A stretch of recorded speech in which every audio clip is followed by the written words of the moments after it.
Guys, welcome to my channel. आशा करती हूँ आप लोग सभी स्वस्थ और अच्छे होंगे। तो आज मैं आप लोगों को कारक पढ़ाने वाली हूँ। ठीक है, तो अब हम देखते हैं कारक। संज्ञा के विकार के अंतर्गत इस अध्याय में हम कारक के बारे में बताएंगे। ठीक है, अब हम देखते हैं कारक। कारक नीचे दिए गए वाक्यों को यहाँ पर दिया हुआ है कुछ वाक्य, जैसे सीमा ने रवि से कुछ कहा, से कुछ कहा। ठीक है, यहाँ पर से, उसके बाद नीलम भिखारियों को खाना दे रही है, को है ना। तो उसी तरह सविता बस में बैठी है। सीमा ने रवि से कुछ कहा, है ना। तो किसने, किससे, क्या। नीलम को खाना दे रही, कौन, किससे, किसको खाना दे रही है, किसे खाना दे रही है। सविता बस में बैठी, तो कौन, कहाँ, इस तरीके के जो शब्द आ रहे हैं तो वो कारक है। उपयुक्त जो वाक्यों में रेखांकित शब्द से किसी न किसी रूप में क्रिया के साथ जुड़े हुए हैं, है ना। कोई ना कोई शब्द क्रिया से जुड़े हुए हैं, तो जो रेखांकित शब्द संज्ञा या सर्वनाम है। जो रेखांकित ये जो शब्द है, ये क्या है, संज्ञा या सर्वनाम है। उसी तरह संज्ञा या सर्वनाम पदों का क्रिया से जो संबंध बनाता है उसे कारक कहते हैं। कारक का अर्थ है क्रिया को करने वाला। कारक का अर्थ होता है क्रिया को करने वाला। हिंदी में यह संबंध कारक चिन्हों द्वारा प्रकट किया जाता है। हिंदी में इसको किसके द्वारा किया जाता है, कारक चिन्हों के द्वारा प्रकट किया जाता है। जैसे कुछ अन्य उदाहरण देखिए, और यहाँ पर दिया हुआ है, राम ने रावण को मारा। ठीक है, राम ने रावण को मारा। उसके बाद रवि गेंद से खेलता है, सवार घोड़े से गिर गया, गीता छत पर बैठी है, मैं पिताजी के लिए दवाई लाया हूँ, थैले में सेब है, हे प्रभु मेरी रक्षा करो, मेरा भाई आ रहा है। तो जो संज्ञा या सर्वनाम के जिस रूप से उसका संबंध वाक्य के अन्य शब्दों तथा क्रियाओं के साथ जाना जाता है उसे कारक कहते हैं। कारक किसे कहते हैं, संज्ञा या सर्वनाम के जिस रूप से उसका संबंध वाक्य के अन्य शब्दों से तथा क्रिया के साथ जाना जाता है उसे कारक कहते हैं। अब हम देखते हैं कारक कितने प्रकार के होते हैं। कारक 8 प्रकार के होते हैं। पहला, कर्ता, कर्म, करण, संप्रदान, अपादान, अधिकरण, संबंध और संबोधन। सबसे पहले पहला कर्ता, दूसरा कर्म कारक, तीसरा करण कारक, चौथा संप्रदान कारक, पांचवा अपादान कारक, छठवां अधिकरण कारक, सातवां संबंध कारण और आठवां होता है संबोधन कारक। अब हम देखते हैं नीचे सबसे पहले कर्ता कारक। कर्ता कारक क्या होता है, क्रिया को करने वाला, जो काम को करता है, जो क्रिया जो काम को करता है ना। जैसे मैं अभी पढ़ा रही हूँ तो मैं क्या हूँ, करता हूँ, जो काम को करता है तो उसे कर्ता का कहते हैं। जैसे वाक्य में क्रिया को करने वाला संज्ञा या सर्वनाम होता है। संज्ञा या सर्वनाम मतलब कोई व्यक्ति हो सकता है, या सर्वनाम उसके बदले यह वह तो है ना, तो ये क्या होता है, सर्वनाम होता है। तो कर्ता का प्रसंग ने है। कर्ता का जो प्रसंग है वो ने है, पर कई बार कर्ता बिना प्रसंग के भी आता है। जैसे राकेश जाता है, राकेश जाता है, तो इसमें प्रसंग रहित है, इसमें प्रसंग नहीं है। जैसे इसमें है, राधा ने कहानी सुनाई, ने क्या है, प्रसंग सहित है। राधा ने कहानी सुनाई, तो ये प्रसंग सहित है।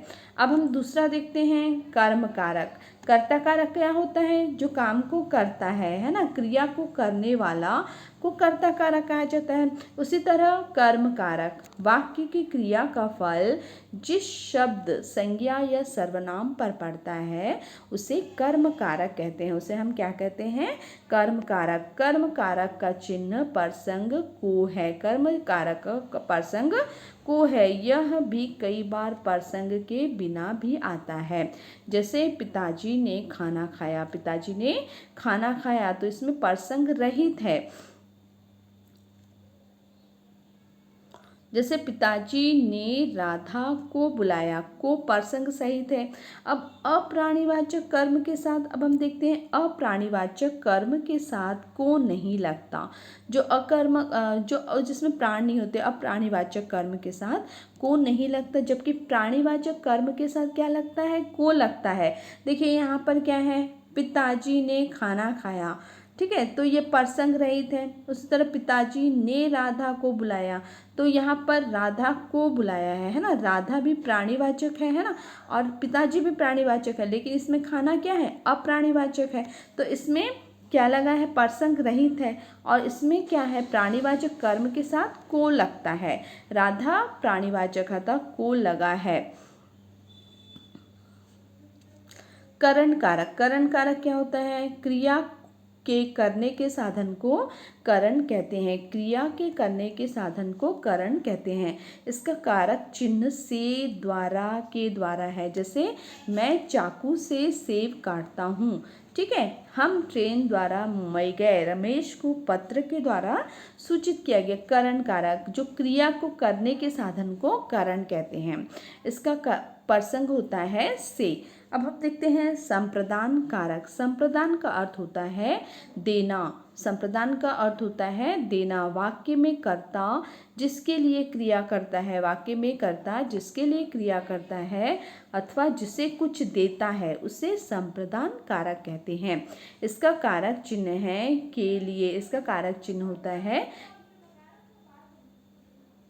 कभी कभी को प्रसंग भी लगाया जाता है, जैसे मैं पिताजी के लिए कोट लाया हूँ, मैं पिताजी के लिए कोट लाया हूँ। दूसरा होता है गरीबों को खाना दीजिए।